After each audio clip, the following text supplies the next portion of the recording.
This is one of the biggest African stores you will find here in Sydney, Australia. So come with me, let us do some shopping.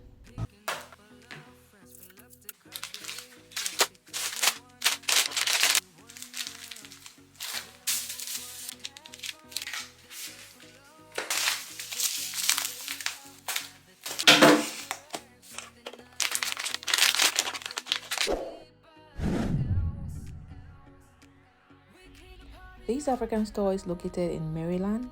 So if you are around this area, you will definitely find something like this. It is owned by a Ghanaian, and funny enough, they had most of Nigerian things, and I was like, oh, hang on, what's happening here? I actually thought it was owned by a Nigerian, but honestly, it is owned by a Ghanaian, which is like very good because I mean, thank you. So I went in there. I was really impressed by the number of things they had. And for the price, we'll talk about the price later. I'm going to tell you how much I spent in total, but I tried to capture as many prices I could on the video. So please, hopefully, it gives you a bit of guide on how much things cost here in Australia as well. However, I'm going to be telling you everything I got and how much I spent in total towards the end of the video, so make sure you keep watching, okay? There are a lot of African stores here in Sydney, but one thing that made me choose to come here in particular was I called them and they had most of the things I was looking for. So I was like, come on, I'm just going to come here directly instead of going to somewhere else that I'm not sure of. I love this place. It is very close to the train station. Immediately you come out from the train station, in fact, it is just opposite the train station in Maryland. So I was like, it's no brainer.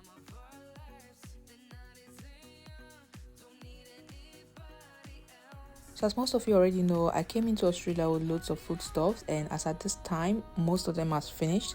I can't even complain because it is more than 10 months now ish, and those foodstuffs lasted me a long time.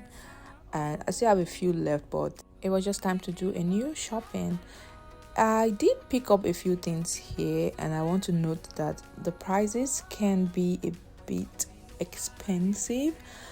I have found another Indian store where I buy some things a little bit cheaper than it is here. And also there is another African store that I found that is a bit cheaper as well. But always weigh your options. Why I love this place in Maryland is the fact that they had so many variety of things I was looking for. So I honestly would come back here, and the staff were very nice. Although there are few things I can get cheaper in Asian stores, they don't always have all the variety of conch African food items. So sometimes you just go there to pick a few things like plantain, like okra, and other things you can find that are not really solely based on African cuisine. And what most people here in Australia do is that they buy in bulk. Like there's a country very close to us that is called Fiji. So Fiji has most of produce, like they have okra, they have plantain, they have yam. So most people, what they do is they order in bulk from Fiji and they share it with themselves. So if that is something you can look into as well if you're coming into Australia. Otherwise, you can easily buy from Indian stores. Indian stores also have them a little bit cheaper, but like I said, there are just a few things that you can never get elsewhere except in an African store.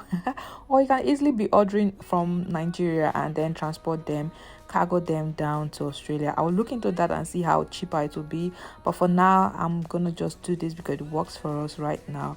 But I'll let you know if I decide to order things from Nigeria and see how much it costs and if it's better than buying here. If you're in Australia and you've done this, let me know which is cheaper. Do you think it's cheaper to order from Nigeria, or it's still cheaper to buy here? Also, in Aldi, you'll be surprised the number of things you can find that are African related. They only just have different names. So if you're able to figure that out, you would get most African things in Aldi. Like I buy my okra there, I buy plantain there. It's just that it's out of season, so I can't get like fresh plantain in Aldi at the moment.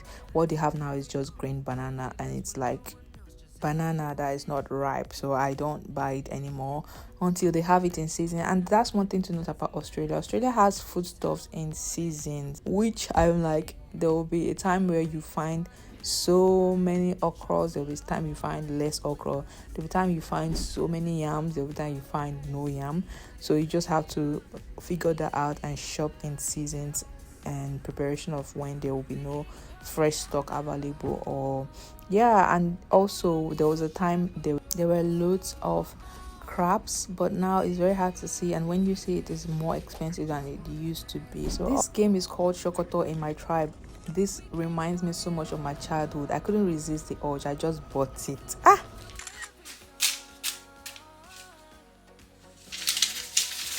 I spent a total of 290 Australian dollar to get this, except this one, because I don't even know why I got it. This is Shokoto. It brings back old memories of my childhood, and I don't know why I got it, but this cost $70. But anyway, it's worth it. It's not something I buy every time. I mean, it's gonna last me, except I lost the Shokoto. Okay.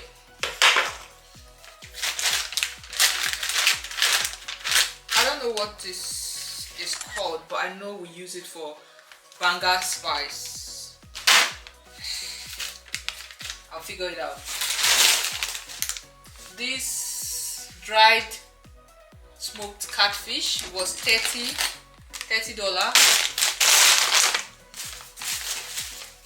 Blended crayfish, $10 I think.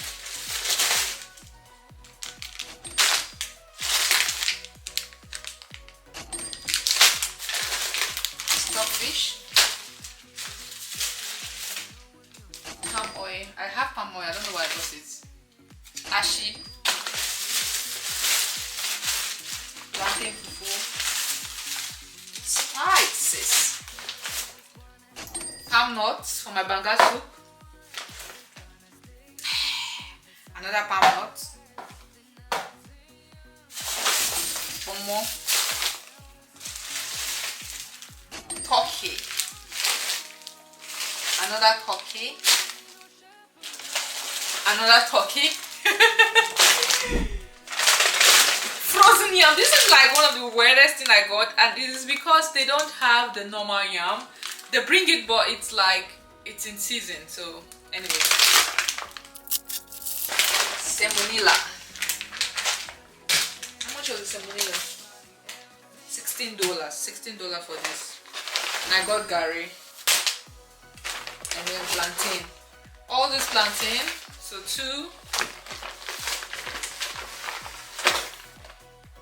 So 5 plus 2, 7, 8, 9. So 9 plantain. I got it for 12. No, she said 1 kilo is $12. Was $24. It is extremely expensive. In the UK, I'll buy 2 of these for £1. So I'll basically get all this for like £5, which is like £5 black. I would normally get these plantains from Indian stores, but for a while now they've been out of stock.